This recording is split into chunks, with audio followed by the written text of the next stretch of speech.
What's going on, everybody? Elliot here, Matt Lombardo, the No Huddle Show. We're here at Lincoln Financial Field, the site of a convincing, as usual, it seems when it comes to the Eagles and their wins recently, a convincing 51-23 win over the Denver Broncos, a win that moves them to 8-1, a win that further strengthens their hold on the NFC. And looking around the earlier games, the Rams look like, well, they won, and the Seahawks might win, so there's going to be some close competition, but the Eagles still remain the best record in the NFL. Completely dominated the Denver Broncos. A lot to get into with this game. Obviously, Jay Ajayi and how he played. Carson Wentz, another MVP caliber performance. Alshon Jeffrey. So plenty to get into, but Matt, you wrote about it. You really had your eye on Ajayi throughout the entire game. What did you think of his performance today? And what was your initial takeaways from his first game with the Eagles? Yeah, Elliot, I wrote this in the post-game post that I believe Jay Ajayi springs Doug Peterson's playbook wide open. And the one play that really stood out to me was the Alshon Jeffrey touchdown. It was a play that Ajayi wasn't really necessarily the focal point of. But last week against the 49ers, when Wentz was sacked 3 times, he was hit 7 more times, you and I kept talking during the press box, where are the quick hitches? Where are the play-action passes? Where are those quick throws on the run? And in that one singular play, we saw all of those elements. Carson Wentz sold a brilliant fake handoff, really stuck it in the gut of Ajayi and held it there for about as long as he could, sucking the defense in. He rolls out, hits Jeffrey on the run. It was the first touchdown out of 2 for Jeffrey today against the Broncos, but Ajayi was a key factor on that. It showed how much attention the Broncos were paying to him, knowing that he was probably going to be on the field for a limited amount of snaps. You know, it freed up Jeffrey. It freed up an area for Wentz to roll out of the pocket and make the throw. And then, of course, you had the touchdown run by Ajayi later on in the game that really announced his presence in this offense, that 46-yard run. He leads the Eagles in rushing, 8 carries, 77 yards, average 9.6 yards per clip. And I know that we're going to spend a lot of time over the next 2 weeks talking about Ajayi's role, big picture in this offense. But I think what we saw today, Elliot, was a little bit of a glimpse, a little bit of a preview that Ajayi is probably their most complete running back. He probably has the best chance to be a 3-down runner. And this is a lethal team when you can have a battering ram like LeGarrette Blount and a guy in Corey Clement with some game-breaking speed. And he had a nice catch where he chipped and helped it on pass protection, then caught the little screen pass up the middle from Wentz and dashed in for a touchdown. This 3-headed monster, this is the type of team that can make some noise in the postseason because of this running game and that backfield committee. Yeah, so my biggest takeaway was, so he finishes the game with 8 attempts for 77 yards. Yep. Obviously, the 46-yard touchdown. I mean, the touchdown is what it is. There was a huge hole. It was created by the offensive line. I do think he showed good speed to finish it. I'm not sure if LeGarrette Blount does that. I'm not sure if Corey Clement does it. Maybe Wendell Smallwood, but I don't even think he's a part of this team's plan. So, even though he dressed today. So, I mean, just looking at the main 3 running backs, I think he has the best breakaway speed, which is what you saw there. But my biggest takeaway was early on in the day, first offensive drive of the series, Ajayi gets into the game, which I thought was telling considering how all week, I mean, Doug wouldn't even commit to him playing on Friday. Jay Ajayi wouldn't say if he knew he was going to play or not. I think it's pretty clear they knew and just didn't want to tell the media to tip off the Broncos. So, I mean, there's another example of, press conferences, especially, speaking of which, Zach Ertz today, Doug says he's going to play. Then he's inactive, barely tests out his hamstring on the field. I think we saw him go out there, maybe he ran 1 or 2 routes, and he didn't play. Didn't look that great in pregame warmups. Do we give Doug the benefit of the doubt, or do we just think that this is becoming an issue with Doug and injuries? I know we'll talk about that later on, but just in terms of Ajayi specifically, it was a limited role compared to what we're going to see him do. So that's what I was going to say. So, all right, I agree that he is definitely this team's best running back. Corey Clement's pretty good, though. I mean, I don't disagree. Yeah, so, I mean, I think as of now, though, Jay Ajayi is this team's best running back.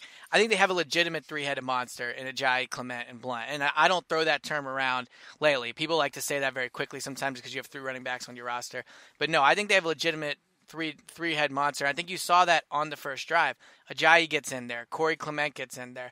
LeGarrette Blount gets in there. Kenyon Barner starts the game, which I thought was a little bit of a troll move by Doug to show that you just never know what this team's going to do. I mean, I think putting Blount out there, putting Ajayi out there would have said something. Putting Barner out there showed that you don't know who's going to be out there when this Eagles offense starts.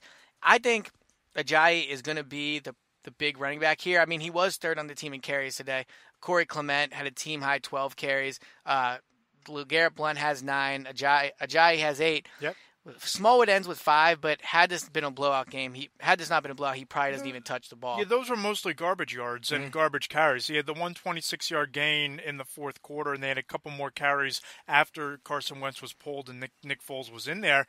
I think you can build a pretty solid case, Elliot, based on the inactives today, that if Zach Ertz was healthy, Wendell Smallwood is inactive. Especially when Darby comes back, too. So, I mean, I think Smallwood is heading towards the inactive list. But to get back to Ajayi, I think he is the best running back, and he is going to probably be in key situations.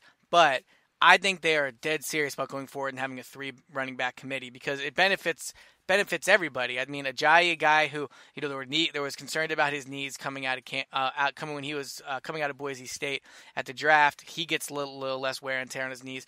Blunt, touched the ball 300 plus times into last season with the Patriots, and then Corey Clement, obviously you can't trust him to be a feature back yet. He's just a rookie. So I think they are dead serious about having all 3 guys touch the ball and all 3 guys play a different role. And I think it's a good idea. I mean, look, I'm kind of a believer in the fact that you give a guy 15, 20 carries and let him get comfortable and let him get going. And I think a lot of players have said that they like that.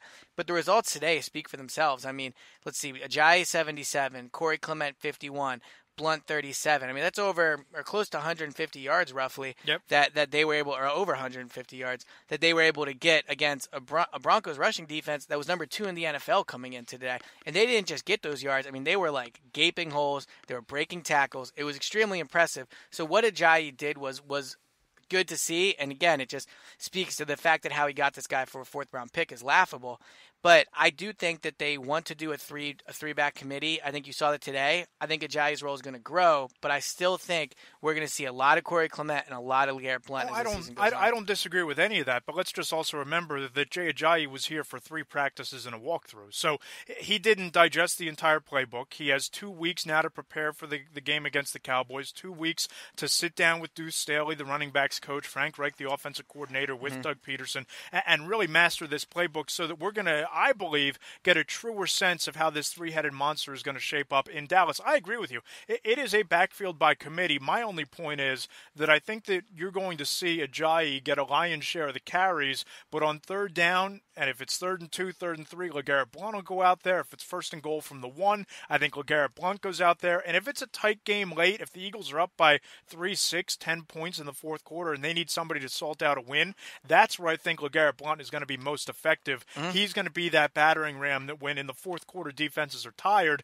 here you have a big between-the-tackles bruiser with fresh legs who can bust out a big run, put a game on ice, or milk the clock. But big picture, I think Corey Clement is your change of pace back, somebody you can probably put on the field at the same time as Ajayi, maybe with Ajayi in the backfield, and you put Corey Clement out wide in the slot, because he showed you today he can be a weapon in the passing game just as much as he can be as a runner. So this is a really nice situation for Doug Peterson, and it's an offense that looks like it now can become as balanced as a lot of us thought it might be going back to before the season opener. One takeaway from off the field from today, though. So we've each only spoken to Jay Ajayi a few times. They're 8-1. He had a touchdown today, so everything's going well. Yep. And the stuff you heard about him in Miami, stuff wasn't. I mean, this team was 4-3. He wasn't playing great. So we'll see. If next year he's struggling, what he's like. But when I went into the locker room today after the win, I noticed something I think is kind of telling. I saw Jay Ajayi and LeGarrette Blount, whose lockers are right next to each other, kind of leaning in, watching a video on their phone and laughing. And I didn't see what the video was, but I mean, I think that him and Blount are actually going to have a pretty good relationship. I agree. You saw Jay Ajayi earlier in the week call him LB at the podium, says he's met him a few times. Today during Jay Ajayi's press conference, Blount was kind of joking and coming in with some answers and that type of thing. It seems like if they're not already very close, they're going to make a concerted effort to do that. And I think that's huge. And also, I will say, after the game, when Carson Wentz was at the podium, he said one of the things he really liked to see from the running back groups wasn't so much, obviously their production was great. He said he likes how after any of those running backs score, they all celebrate together. And there's been a lot of talk this past week about chemistry and how bringing Ajayi into the locker room is going to impact things about who he is, how tight this locker room is, and those type of things. It does seem like, again, it's early on and winning solves everything. but it does seem like they're all making a concerted effort, and it seems genuine. The friendship that I saw and the friendship, the way you've kind of seen them interact, does seem genuine. So as of now, those off-the-field concerns with Ajayi don't seem to be there. No, I totally agree. And there's two things here. Number one, as you pointed out, we're not going to know how this is going to play out on a day like today. You're not going to see Jay Ajayi sulking on a day when he's the leading rusher with 77 yards and the Eagles win 51-23. You're going to find that out when, let's say, the Eagles go to Seattle and they lose 17-10 or 20-13, and Ajayi has 2 carries, LeGarrette Blount has 7, and Corey Clement has 4 catches. That's when you're going to find out throughout the course of that week and after that game what kind of teammate Jay Ajayi is. But big picture, I talked about this after it happened. We talked about it on the reaction pod to the trade, Elliot. I think a lot of those issues in Miami were a product of the environment that Jay Ajayi was in. You have a quarterback in Jay Cutler who might have the worst work ethic of any quarterback in the NFL, a team that really had no shot at the postseason. Obviously, head coach Adam Gase and Jay Ajayi butted heads on a lot of things, no love lost there. You come to Philadelphia, where Carson Wentz is the established franchise quarterback. You were 7-1 going into today. You're the runaway favorite in the NFC East division as well. I don't know how you can be a bad apple in that situation. So we'll see when the speed bumps start to pop up how Jay Ajayi handles those things. But I just think that this locker room is so strong and there's so much leadership even in that room. You talked about his relationship with LeGarrette Blount. Deuce Staley had a relationship dating back to the joint practices in the summer. Jay Ajayi talked about, conversations they had at NovaCare and during the preseason game. So I think that there's so much leadership even in that room that Jay Ajayi is going to be fine. And I think the more the Eagles win and the more that he's a part of the offense, that this is going to be a talking point for this week, but I don't think it's going to be something that follows him through his tenure here. So should we talk about Alshon now? Is it that portion of the podcast? Let's go there. Let's go there. Let's go there. Okay, so I would have something I would like to say before we get into this. So before the game, I tweeted. Are you going to say I was? Are you going to go wrong? Oh no, I'm definitely not there yet. I'm not there yet. I'm not even ready to say he's a number one yet. But so before the game, I tweeted. I said the Eagles not having a proven number one receiver on the outside is a way bigger deal with Ertz out. Broncos can now focus on Aguilar run game. And then obviously, of course, Alshon has a big game today. 6 catches on 11 targets, 84 yards, 2 touchdowns, a long of 32. So here's what I'd like to say about that tweet, and then you can say what you thought of Alshon today. Okay.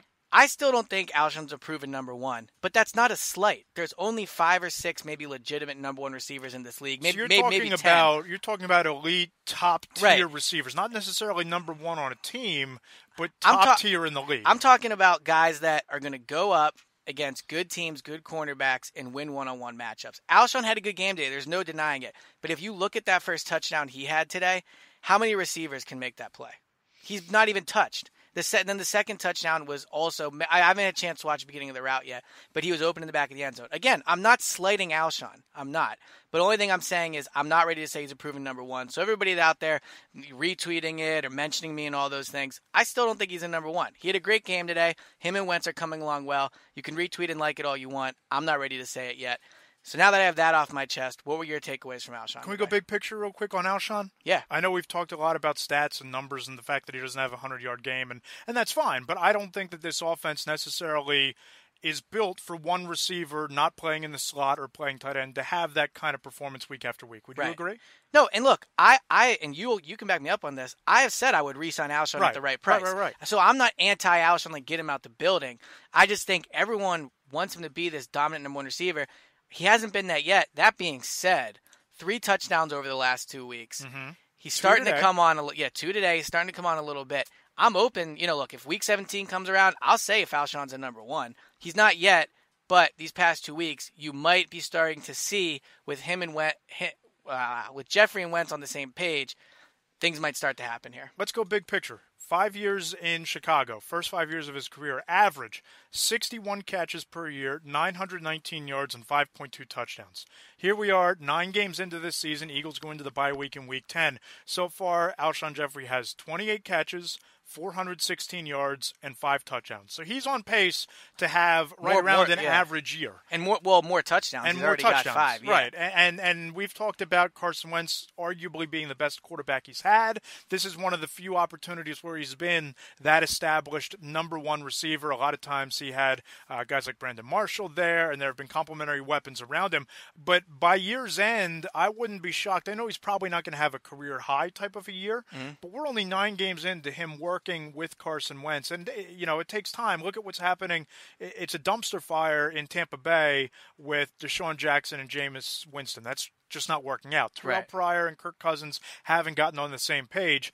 Carson Wentz and Alshon Jeffrey are looking to be the number one a quote-unquote newly married quarterback-wide receiving duo so far this offseason. And if he puts up an average type of year in year one with a quarterback in his second year, I don't know how you can look at that and say that, A, that it was a failure, or B, that you don't go all in to re-sign him. Well, I think you go in to re-sign him, but I think there's cap situations that might prohibit from that. And I think, honestly, he'll take less money to stay here. I mean, he took a one-year deal he might have turned down less money to come here. But regardless, on the bigger picture, I guess what I'm saying is, and to get into Carson Wentz is good enough where you don't need number one dominant type receivers. Like, yes, obviously Julio Jones and Matt Ryan. Julio's an outstanding talent. And I'm not saying Carson's Tom Brady. But Carson is good enough, at least right now, and if he continues to play at this level, it won't matter who his receivers are. He's throwing guys open. He's extending plays. He's making reads before the line.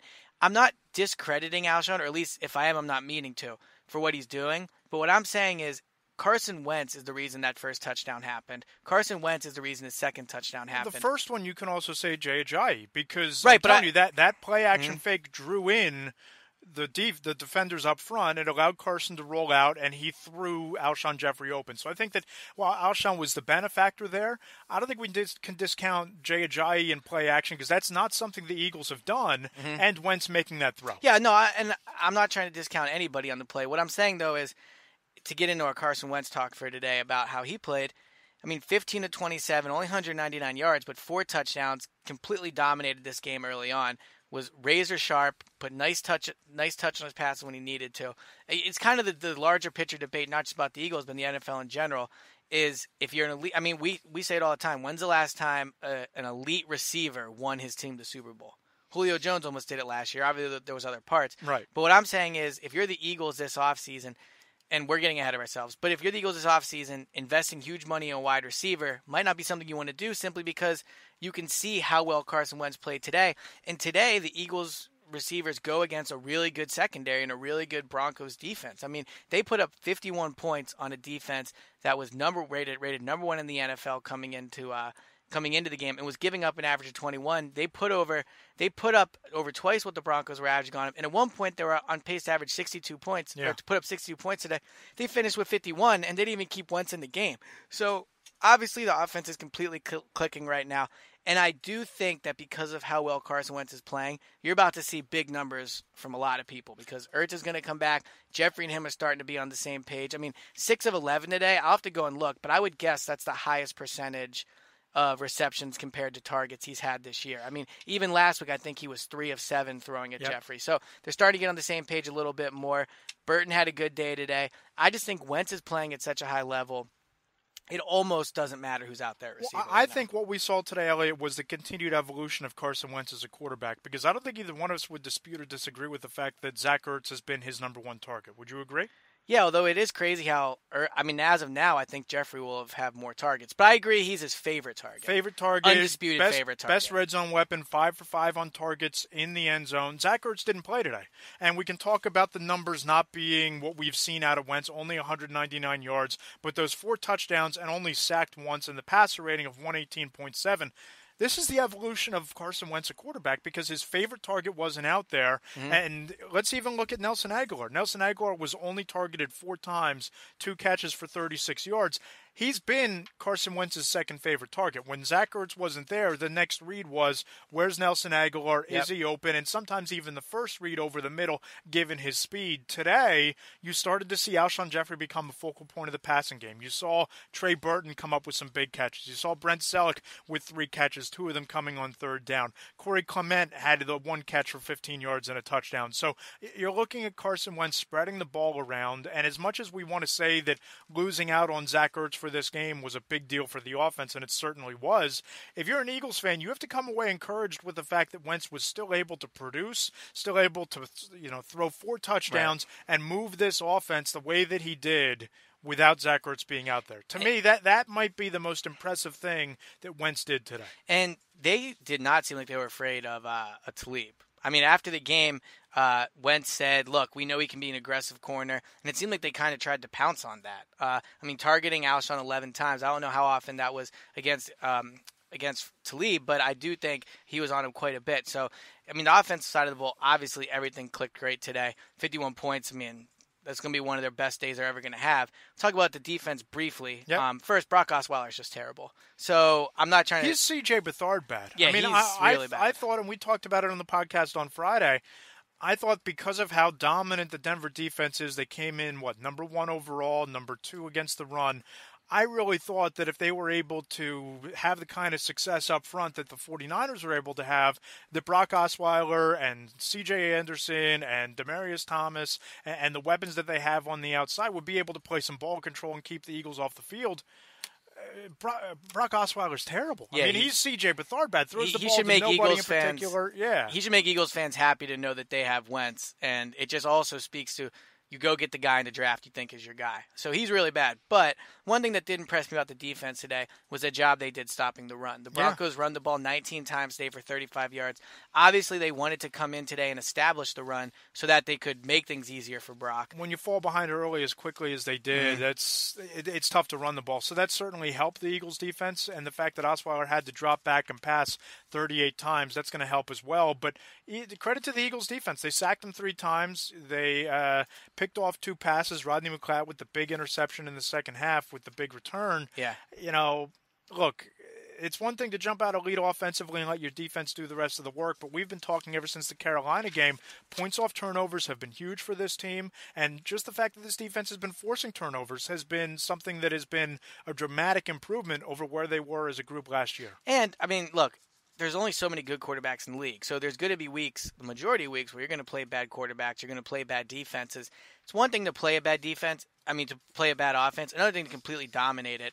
And the Eagles did. I mean, look, we've all seen the Eagles over the years give up big games to bad quarterbacks. It happens. So, but they didn't do that today. They gave up 9 total points to the Broncos in the first 3 quarters. Those last 14 points really didn't matter at all, and obviously 7 of them come from the Von Miller touchdown or, close to it. So, yeah, the defense dominated today. Just absolutely dominating performance overall. Let's talk a little big picture stuff right now if you want. Bye week. What are you thinking? I mean, what are some of your thoughts you're going to have during this week? Well, I mean, a lot of players say they're obviously going to be going away. Wednesday's going to do a little hunting. What's your kind of big picture thought coming off of this game? Big picture thought is they control their own destiny in the NFC. They're the team to beat in both the conference and the division. The road to the Super Bowl appears to be going through Lincoln Financial Field. Mm-hmm. But I'd caution people not to lose sight of Seattle. I'd caution people not to lose sight of what's happening with the Rams. The Eagles are the best team right now, but they're going to have to play some critical games down the stretch. 2 against Dallas.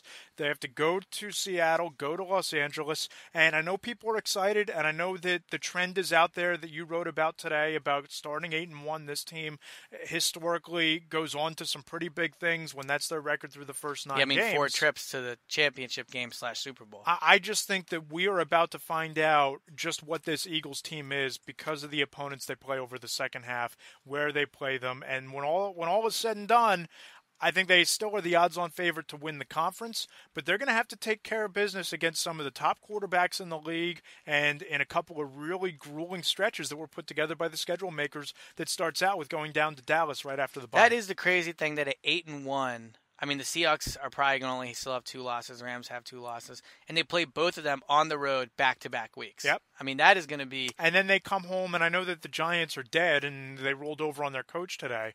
But then you got to go on the road again. Mm-hmm. So, again, I don't think the Giants have enough, and I think that they've rolled over to the point where they can't even play spoiler. But that's a brutal 3-game run right there. Look, I think it's crucial this team clinches number 1 just because you don't want to go on the road against teams with playoff experience.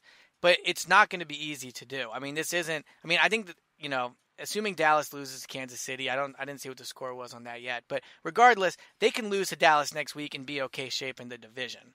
They got to look conference now at this point. So going to be a lot to talk about during this week. I think we're going to get the assistant coaches too, so that'll be good to get some insight from on what they're thinking of different players.